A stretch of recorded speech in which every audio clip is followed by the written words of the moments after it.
Hello students. So today we are starting with our another chapter of partnership, that is nature and valuation of goodwill. Now this chapter is important in two ways. First of all, this chapter carries a weightage of 3 to 4 marks, जो मैं आपको हर chapter की starting में बताता हूं कि इस chapter का वेटेज क्या है, इस चैप्टर का आउटकम क्या है, क्यों आपको ये चैप्टर पढ़ना चाहिए। तो ये आपको 4 नंबर फेच करता है डायरेक्टली। और दूसरा जो एक हिडन ये रोल प्ले करने वाला है वो ये है कि when you will be doing the questions of admission and the retirement, वहां पर गुडविल के बहुत सारे कॉन्सेप्ट्स यूज होते हैं। सो while calculating the treatment of goodwill of admission, while doing the treatment of capital of retirement, even in death, you have to use the formula and the concepts of this chapter.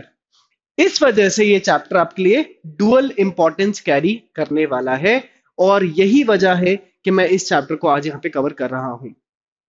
बहुत सारे बच्चे इसे exam में छोड़ देते हैं, पढ़ते नहीं है, उनको लगता है ये चैप्टर से क्वेश्चन आते नहीं है। डायरेक्ट क्वेश्चंस आए ना आए, पर ध्यान रहिए कि ये चैप्टर आपको एडमिशन, रिटायरमेंट और डेथ में अटका सकता है। और अगर आपको रिटायरमेंट का 6 नंबर या 8 नंबर का क्वेश्चन करना है और आपसे गुडविल नहीं बनी, तो आपके वो 8 नंबर सीधे सीधे चले जाते हैं। तो डैमेज कंट्रोल करने के लिए हमें ये चैप्टर पढ़ना जरूरी है। क्या है इस चैप्टर के अंदर? इस चैप्टर में उन्होंने बात की है 4 मेजर मेथड्स की जिससे हम गुडविल निकालते हैं। एक है average profit method, weighted average profit method, super profit method and capitalization method. चलिए समझते हैं एक एक मेथड को ध्यान से, क्या है सारी ये मेथड्स, कैसे निकाली जाती है goodwill. And before I start into calculation, पहले मैं आपको ये बताना चाहूंगा कि गुडविल है क्या। बहुत सारे बच्चों को कंफ्यूजन होता है कि गुडविल है क्या, क्यों हम गुडविल निकाल रहे हैं, इस चैप्टर को हमें क्यों पढ़ाया जा रहा है। और ये डाउट्स आना बहुत वाजिब सी बात है, बहुत जायज सी बात है। मैं भी जब स्टूडेंट हुआ करता था तो मुझे लगता था कि यार किसी फर्म की रेपुटेशन क्यों निकाली जा सकती है और वो मॉनेटरी वैल्यू में कैसे वैल्यूएट की जा सकती है। So students understand this concept that हम यहां पर एक इनटैंजिबल एसेट का कॉन्सेप्ट लेकर चलते हैं।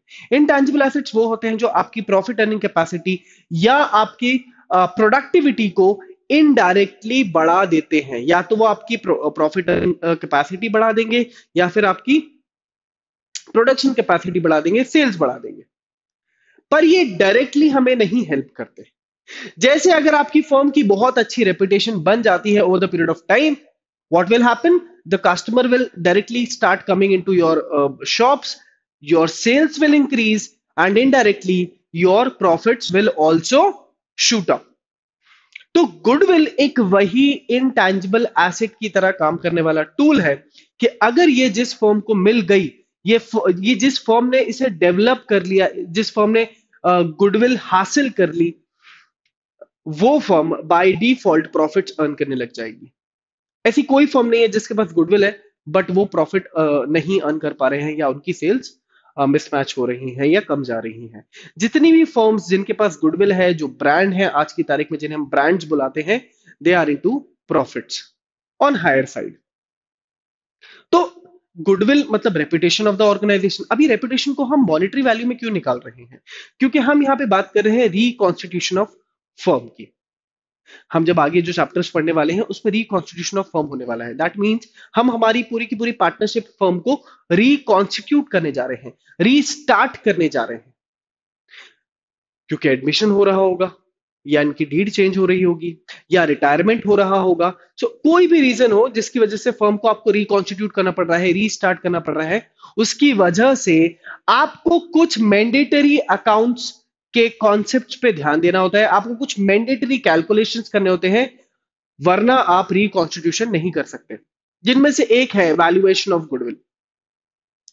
Now why we are doing this, इसका आंसर ये है कि आपकी जो फर्म है वो ऑलरेडी एक एग्जिस्टिंग फर्म है, you are not starting a new firm. अगर कोई पार्टनर एडमिट हो रहा है तो वो एक नई फर्म को ज्वाइन नहीं करने जा रहा है, वो एक एग्जिस्टिंग फर्म को ज्वाइन करने जा रहा है। फॉर एग्जाम्पल, अगर आज की तारीख में मैं गूगल ज्वाइन करने की बात करूं, मैं ये बोलूं कि I want to join Google, so Google is a well established firm. उनकी खुद की एक गुडविल है, उनका खुद का एक प्रॉफिट का पैरामीटर है, उनकी खुद की एक सेल्स है, उनका खुद का एक ब्रांड इमेज है। जब गूगल जीरो था तब मैं नहीं था गूगल के साथ, तो अगर आज मैं उसे ज्वाइन करने जा रहा हूं तो मैं तो एक अनड्यू एडवांटेज उठा लूंगा गुडविल की रेपुटेशन का।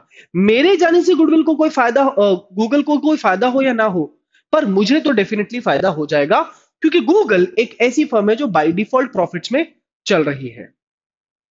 उसी तरीके से एक पार्टनरशिप फर्म जो ऑलरेडी एग्जिस्टिंग है, जिसने अपना वो सीडिंग पीरियड निकाल दिया है, वो बडिंग पीरियड निकाल दिया है, और अब कोई नया पार्टनर उसमें एडमिट हो रहा है, तो वो स्ट्रगलिंग ईयर्स का पार्ट रहेगा ही नहीं जो फर्म ने किए हैं। दैट मीन्स फर्म का जो ईयर 1 था, या फर्म का जो 0 ईयर था, जिस ईयर उन्होंने अपने आप को स्टार्ट किया होगा, जब उनके पास कोई सेल्स नहीं होगी, जब उनको कोई नहीं जानता होगा, तब ये नया पार्टनर वहां नहीं था, उनके साथ नहीं था, उस फर्म में नहीं था। तो अगर आज वो एक वेल स्टैब्लिश फर्म को ज्वाइन करने जा रहा है, तो वो तो प्रॉफिट्स को एंजॉय करेगा डायरेक्टली। इस चीज की वजह से पुराने पार्टनर्स को एक तरीके से डैमेज हो रहा है, लॉस हो रहा है, कि मेहनत उनकी है, स्वेट इक्विटी उनकी है, पर फायदा किसी और नए पार्टनर को होने जा रहा है। तो ये एक अनड्यू एडवांटेज ना मिल जाए, उसकी वजह से हम उससे गुडविल बाय करवा रहे हैं। हम बोल रहे हैं कि आप हमारी फर्म में गुडविल भी बाय करो, उसके लिए भी आप हमें पे करो। तो जब भी कोई नया पार्टनर आता है, तो वो कैपिटल तो लाएगा ही लाएगा, but now he has to pay something for the premium of the firm. Premium मतलब गुडविल ऑफ द फर्म, कि मैं एक वेल स्टैब्लिश फर्म को अगर ज्वाइन करने जा रहा हूं, तो मैं जो अब लाइफ टाइम प्रॉफिट्स एंजॉय करूंगा, मैंने तो वो स्ट्रगलिंग पीरियड देखे ही नहीं है, मैं वो जो एंजॉय करूंगा उसके बदले I need to pay something to the firm. और वो पे कितना हो, वो अमाउंट कितना हो, उसके लिए हमें गुडविल की एक वैल्यू चाहिए थी, हमें गुडविल को वैल्यू करना था, और इसीलिए बनाए गए डिफरेंट डिफरेंट मेथड्स। सो पर्पस क्या है, कि हम जब फर्म को रिकॉन्स्टिट्यूट कर रहे हैं, and this also applies for the companies as well, कि हम फर्म को रिकॉन्स्टिट्यूट जब कर रहे हैं, रीस्टैब्लिश जब कर रहे हैं, तो जो भी नई फर्म बनेगी वो पुरानी फर्म की गुडविल कैरी फॉरवर्ड करने वाली है। इसलिए the new firm has to buy the goodwill of the old firm. तो वो कितना पे करे, उसके लिए हमें गुडविल की एक मॉनेटरी वैल्यू चाहिए थी, और इसी वजह से हमने डिफरेंट डिफरेंट मेथड्स बनाए हैं जो हम इस चैप्टर में देखते हैं। सो ये है purpose of calculating the goodwill. I hope आपको समझ में आया होगा। चलिए शुरू करते हैं हमारी पहली मेथड के साथ, जिसका नाम है average profit method. Average profit method, जैसे कि नाम से समझ में आता है, इस मेथड में होगा क्या, आपके पास बहुत सारे ईयर्स के प्रॉफिट्स और लॉसेस होंगे। It can be 4 years, 5 years, 3 years.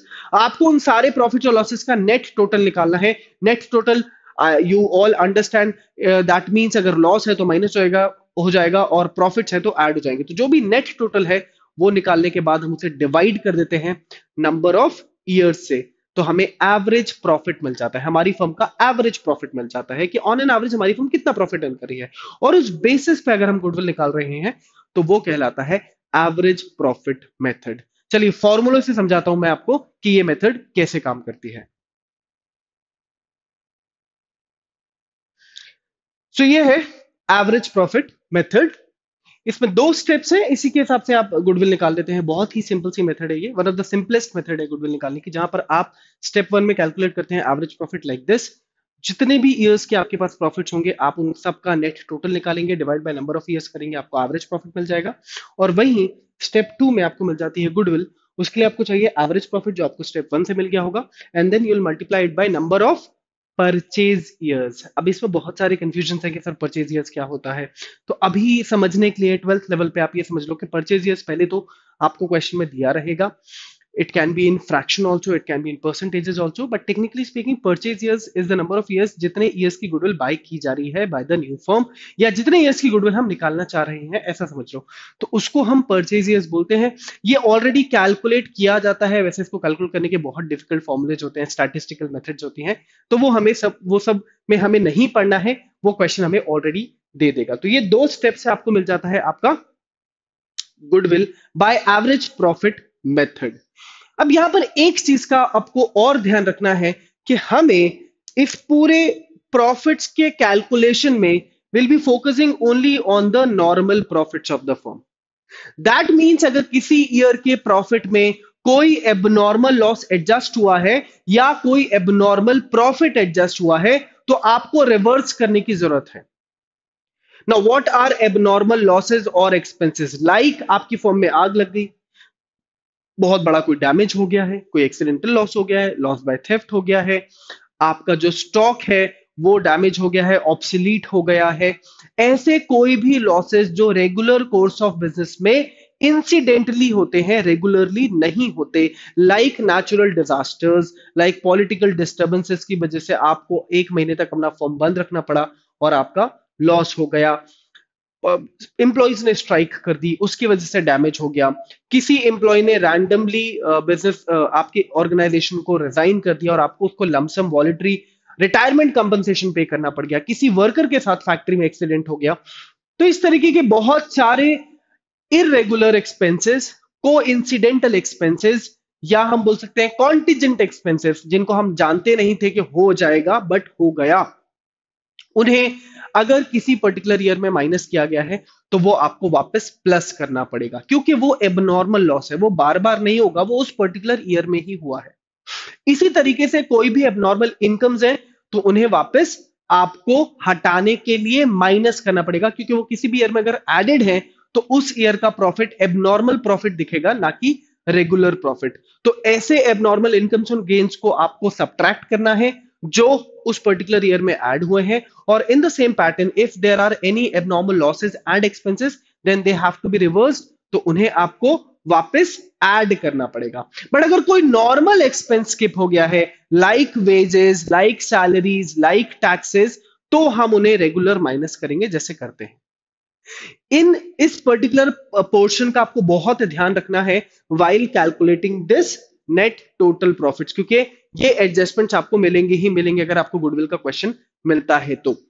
Abnormal expenses and losses की लिस्ट आपकी बुक्स में लिखी हुई है, कॉमर्स सेट्स के मटेरियल में भी है और आपकी बुक्स में भी है। साथ ही साथ किस तरीके के और एडजस्टमेंट्स आपको वहां पे मिल सकते हैं वो भी आप 5 या 6 इलस्ट्रेशन इस मेथड के करेंगे तो आपको मिल जाएगा। बस इतना ही है एवरेज प्रॉफिट मेथड का पार्ट। अब हम बात करते हैं दूसरी मेथड की। Now talking about the second method, that is weighted average profit method. इस मेथड में भी काफी हद तक एवरेज प्रॉफिट मेथड का ही कॉन्सेप्ट यूज होने वाला है, बस थोड़ा सा चेंज आ गया है कि हमें अब नॉर्मल प्रॉफिट्स के साथ साथ वेटेड प्रॉफिट्स की जरूरत है, रैंक्ड प्रॉफिट्स की जरूरत है। तो ये होता कैसे है, चलिए समझते हैं एग्जांपल के साथ। हमारे पास क्वेश्चन में ईयर्स होंगे, इट कैन बी फ्रॉम 1997, 1998, 1999 और what ever the years given in the question. तो आपको ईयर्स के साथ साथ क्वेश्चंस में प्रॉफिट्स दिए होते हैं, ये चीज आपको क्वेश्चन देगा ही देगा। अब आपको करना क्या है, जो ईयर सबसे ज्यादा ओल्ड है, जो फर्स्ट ईयर है, उसको रैंक 1 या वेट नंबर 1 देना है, और जो सबसे लेटेस्ट ईयर होगा आपके क्वेश्चन में उसको आपको सबसे हाईएस्ट वेट अलॉट करना है इन द असेंडिंग ऑर्डर। और अगर क्वेश्चन डिसेंडिंग ऑर्डर का है तो फिर आप डिसेंडिंग ऑर्डर में वेट्स अलॉट करेंगे। फॉर एग्जांपल अगर 1998 से हम पीछे जा रहे हैं तो हम हाईएस्ट वेट ऊपर देंगे, उसके बाद हम नीचे आते जाएंगे। तो इस तरीके से आपको ये एक नई चीज यहां पे देनी है कि आपको हर ईयर को एक वेट अलॉट करना होगा, या तो क्वेश्चन आपको दे देगा या फिर जो मैंने आपको बताया है आपको वो करना है। उसके बाद आपको प्रोडक्ट्स निकालना है। प्रोडक्ट्स किसका निकालना है, profit multiplied by weight of that year, profit multiplied by weight of that year and so on. तो हमारा स्टेप 1 वेटेड एवरेज प्रॉफिट आ जाएगा, और वो कैसे आता है, हमें चाहिए summation of the products, summation of the products like this 1 lakh plus 2 lakh plus 3 lakh, 1 lakh plus, sorry ये 2 नहीं है, ये हमारा मल्टीप्लाई होगा तो ये हो जाएगा 4 लाख और ये हो जाएगा 9 लाख। सो 1 लाख प्लस 4 लाख प्लस 9 लाख। तो हमने प्रोडक्ट्स निकाला, प्रोडक्ट्स का टोटल किया, तो हमें मिल जाएगा summation of products divided by summation of weights. Summation of weights का मतलब क्या है, 1 प्लस 2 प्लस 3 दैट इज 6। अभी हम नंबर ऑफ ईयर्स ले रहे थे एवरेज प्रॉफिट में, बट यहां वेटेड एवरेज प्रॉफिट की बात हो रही है, इसलिए आपको वेट्स या रैंक का टोटल लेना है। तो स्टेप 1 वेटेड एवरेज प्रॉफिट कैसे आ जाएगा, summation of the products divided by summation of the weights, that is 9 plus 4 plus 1 that means 14 lakh इस क्वेश्चन के हिसाब से डिवाइडेड बाय 6, ये हमारा हो जाएगा weighted average profit. Step 2 step 1 method 1 की तरह ही है, goodwill will be calculated like weighted average profit method multiplied by number of purchase years। बस इतना ही सिंपल है। यहां पर भी वही सारे रूल्स हैं कि अगर कोई एबनॉर्मल एक्सपेंस या लॉस आ जाता है, इनकम या गेन आ जाता है, तो उन्हें रिवर्स करना है। और अगर कोई नॉर्मल एक्सपेंस आ गया है तो उसे याद से माइनस करना है। उसके बाद जो प्रॉफिट्स आएंगे उनको वेट से मल्टीप्लाई करना है। रेगुलर प्रॉफिट्स के साथ ही हम पूरी की पूरी गुडविल निकालते हैं। तो इसका बहुत ही ध्यान रखें कि अगर किसी भी प्रॉफिट में कोई भी एडजस्टमेंट होना बाकी है तो पहले आप उस एडजस्टमेंट को करेंगे, फिर जो नया रेगुलर प्रॉफिट निकल कर आएगा आफ्टर एडजस्टिंग दैट एलिमेंट, तभी आपको ये सारी चीजें उस पर अप्लाई करनी है। इतना ही सिंपल है वेटेड एवरेज प्रॉफिट मेथड। अब बात करते हैं हमारी मेथड नंबर 3 की। Method number 3, that is super profit method. Now the name suggest automatically that something has to be super here. Super profit एक ऐसा प्रॉफिट जो फर्म्स अपने नॉर्मल प्रॉफिट से ज्यादा अर्न कर रही हो, उन्हें हम सुपर प्रॉफिट अर्निंग फर्म्स में काउंट करते हैं। Now what are normal profits and what is the actual concept of super profits? Let's understand this first of all. Every firm belongs to a industry, ये आपने business studies में भी पढ़ा हुआ है।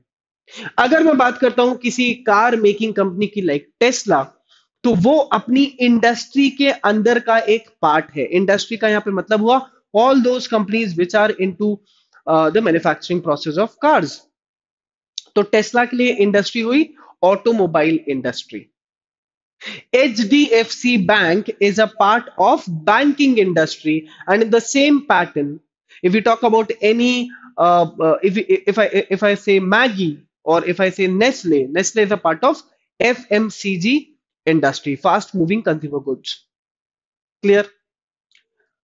हर इंडस्ट्री की बात कर रहा हूं मैं, कंपनी की बात नहीं कर रहा। हर इंडस्ट्री का एक पैटर्न होता है अर्निंग का, जो कि एक स्टैटिस्टिकल एवरेज है कि अगर कोई भी पर्सन इस इंडस्ट्री में एक नई कंपनी ओपन करता है तो वो ऑन एन एवरेज इतना अर्न कर लेगा, उसे बोला जाता है normal profit. I am repeating, every industry has a normal rate of return. Normal rate of return मतलब ये कि जिस तरीके से हम बोलते हैं कि बैंक्स में अगर पैसा आपने डिपॉजिट किया तो you'll be getting 3 to 5% of the interest, in the same pattern every industry has a rate of return. अगर आप एक बैंक खोलते हैं इंडिया में तो हो सकता है आपका प्रॉफिट मार्जिन हो 20%, whereas अगर आप एक ऑटोमोबाइल इंडस्ट्री में एंट्री लेते हैं तो हो सकता है आपका प्रॉफिट मार्जिन हो 25%। सो इट डिपेंड्स, कुछ इंडस्ट्रीज का आरओआई बहुत हाई होता है, कुछ इंडस्ट्रीज का आरओआई लो भी हो सकता है। Depends on the industry, depends on the consumer pattern, depends on the economy of the country. उसे बोला जाता है नॉर्मल रेट ऑफ रिटर्न और उसके बेसिस पे निकाला जाता है नॉर्मल प्रॉफिट। अब अगर मान लो कि मैं एक कार मैन्युफैक्चरिंग कंपनी हूं और मेरी इंडस्ट्री का रिटर्न है 20%, बट आई एम अर्निंग 25%। मेरी इंडस्ट्री का एवरेज अर्निंग क्या निकल कर आ रहा है? 20%, बट मेरी फर्म 25% अर्न कर रही है। It means I am into 5% of super profits. मैं अपनी इंडस्ट्री से ऊपर अर्न कर रहा हूं, दैट मींस मैं अपनी इंडस्ट्री में सुपर प्रॉफिट अर्निंग फर्म्स में काउंट होगा। उसी के बेसिस पर जो गुडविल निकाली जाती है उसे बोला जाता है goodwill bye super profit method. तो सुपर प्रॉफिट मेथड में हम कॉन्सेप्ट्स क्या यूज करते हैं, फॉर्मूले क्या लगाते हैं, वो देख लेते हैं। पहले सुपर प्रॉफिट मेथड के लिए हमें चाहिए सबसे पहले तो एवरेज प्रॉफिट, जो कि आपने निकालना सीखा ही है अभी जो मैंने आपको बताया था एवरेज प्रॉफिट मेथड में। सो नॉर्मल जैसे आप एवरेज प्रॉफिट निकालते हैं वो फर्म का आप निकालेंगे, या फिर क्वेश्चन में आपको एक्चुअल प्रॉफिट ऑलरेडी गिवन होगा, या कई बार एस्टिमेटेड प्रॉफिट भी दिया होता है, वो फर्म का होता है। Step 2, you need to calculate your normal profit. Now the industry's profit, कि हमारे इंडस्ट्री के हिसाब से हमारा नॉर्मल प्रॉफिट कितना होना चाहिए था, उसके लिए मुझे चाहिए capital employed and NRR. Formula is capital employed multiplied by NRR upon 100। NRR stands for net rate of return. ये तो क्वेश्चन दे देगा, पर कैपिटल एम्प्लॉयड भी क्वेश्चन ही दे देता है, बट अगर नहीं मिले तो आप रेशियोज पढ़कर बैठे हुए हैं, आपको पता है रेशियोज में ये हमने ऑलरेडी देखा था कि कैपिटल एम्प्लॉयड कैसे निकाला जाता है। दो तरीके हैं, by the liabilities approach you can add all the liabilities, all the capitals of the partners, all the reserves and all the long term borrowings of the firm। इन सबको ऐड करो तो कैपिटल एम्प्लॉयड मिल जाएगा। और अगर आपको asset approach से निकालना है तो total assets minus current liabilities से भी आपको कैपिटल एम्प्लॉयड मिल जाता है। बट गुडविल के क्वेश्चंस में देखा गया है कि एग्जाम में आपको कैपिटल एम्प्लॉयड के ऊपर क्वेश्चंस नहीं आएंगे, वो डायरेक्टली आपको निकाल कर दे देते हैं। फर्म का जो इन्वेस्टमेंट है उसी को ही हम कैपिटल एम्प्लॉयड बुलाते हैं। ये करने से आपको क्या मिल जाएगा? आपका नॉर्मल प्रॉफिट मिल जाएगा। And once you have your normal profit and your average profit, then you can calculate your super profit. That is step number 3. Average profit और नॉर्मल प्रॉफिट का डिफरेंस, कि एवरेज प्रॉफिट नॉर्मल प्रॉफिट से कितना ज्यादा है, हमारी firm का average profit industry के नॉर्मल प्रॉफिट से कितना ज्यादा है, और डेफिनेटली वो ज्यादा ही होगा, तभी तो ये मेथड आया है। तो इन दोनों का डिफरेंस होता है super profit. And the last step जो हम अभी तक हर मेथड में कर ही रहे हैं, कॉमन स्टेप, कि super profit multiplied by number of purchase years, you'll have your value of goodwill। इस तरीके से करा जाता है सुपर प्रॉफिट मेथड को। इन 4 स्टेप्स को ध्यान से समझ लो, लिख लो। ऑलरेडी ये सारी आपकी चीजें ये जो है बुक्स में भी दी हुई हैं, वहां से ये स्टेप्स देख लो। कैपिटल एम्प्लॉयड कैसे निकालते हैं, इसके ऊपर और मेहनत करना। एनआरआर को समझने के लिए देखना, वहां पे बहुत सारी और वोकैबुलरी यूज होती है, टर्मिनोलॉजी यूज होती है, जिसमें बच्चे कंफ्यूज हो जाते हैं। तो सुपर प्रॉफिट मेथड इस चैप्टर के लिए मैं बोलूंगा इंपॉर्टेंट टॉपिक्स में से एक है, इसलिए सुपर प्रॉफिट मेथड्स के ज्यादा क्वेश्चंस बनाना है आपको। ठीक है, चलिए अब बात करते हैं हमारी लास्ट मेथड की, कैपिटलाइजेशन मेथड। अब इस मेथड के साथ अच्छी बात यह है कि कैपिटलाइजेशन के 2 पार्ट्स हैं जिसके थ्रू आप गुडविल निकाल सकते हैं। एक है कैपिटलाइजेशन बाय एवरेज प्रॉफिट और एक है कैपिटलाइजेशन बाय सुपर प्रॉफिट। और अच्छी बात यह है कि इन दोनों ही मेथड से आंसर सेम आने वाला है। तो अगर आपको क्वेश्चन में बोला जाए कि calculate goodwill by capitalization method, तो आप एवरेज प्रॉफिट को भी यूज कर सकते हैं और आप सुपर प्रॉफिट मेथड को भी यूज कर सकते हैं। दोनों से आपको सेम आंसर मिलता है। बट अगर स्पेसिफिकली बोल दिया जाए कि calculate goodwill by capitalization of average profit method, तब आपको ये सारे स्टेप्स करने होंगे। क्या चेंजेस है, चलिए जानते हैं। पहला वही एवरेज प्रॉफिट है, तो मुझे एवरेज प्रॉफिट तो चाहिए ही चाहिए है। तो step 1 is the calculation of average profits. Step 2 अगर हम देखते हैं तो यहां पे मैंने लिखा है कैपिटलाइज्ड वैल्यू आपको निकालना है। वो कैसे निकाला जाता है, that is average profit multiplied by 100 upon NRR. बिल्कुल रिवर्स है, कैपिटलाइज वैल्यू जैसे हमने नॉर्मल प्रॉफिट निकाला था वहां पे एनआरआर यूज किया था, वही एनआरआर यहां पे भी यूज हो रहा है, पर ये कैपिटलाइज वैल्यू निकाली जा रही है, फर्म की नेटवर्थ निकाली जा रही है एक टाइप से। तो average profit multiplied by 100 upon NRR से आपको क्या मिल जाता है, आपकी कैपिटलाइज्ड वैल्यू मिल जाएगी। उसके बाद आपको चाहिए कैपिटल एम्प्लॉयड, या तो गिवन होगा या फिर आपको फॉर्मूला लगा के निकालना पड़ेगा, जो मैंने भी आपको बताया। और अब देखो यहां पे चेंज हो गया है कि goodwill is not calculated by using purchase years. इस मेथड में परचेज ईयर्स नहीं होते, इसलिए गुडविल का स्टेप है capitalized value, that is step number 2 minus capital employed, step number 3। Step 2 step 3 इन दोनों के बीच का डिफरेंस गुडविल कहलाता है by capitalization of average profits. अब कैपिटलाइजेशन ऑफ सुपर प्रॉफिट्स को भी देख लेते हैं, उसमें क्या चेंजेस है। और ये रहा कैपिटलाइजेशन बाय सुपर प्रॉफिट। तो इसमें अच्छी बात यह है कि ये पूरी की पूरी मेथड नंबर 3 का जेरोक्स है, कॉपी पेस्ट है, बस लास्ट का स्टेप चेंज होने वाला है। हमें अगेन सुपर प्रॉफिट तक तो आना ही पड़ेगा, तो पहले 3 स्टेप्स तो वही हैं। You need to have your average profit, then you need to calculate the normal profit, and then step number 3 super profit भी निकालना पड़ेगा, that is average profit minus normal profit. तो पहले 3 स्टेप मेथड 3 क्या थी, नॉर्मल सुपर प्रॉफिट वाला, जिसमें हमने सुपर प्रॉफिट मेथड से गुडविल निकाला था।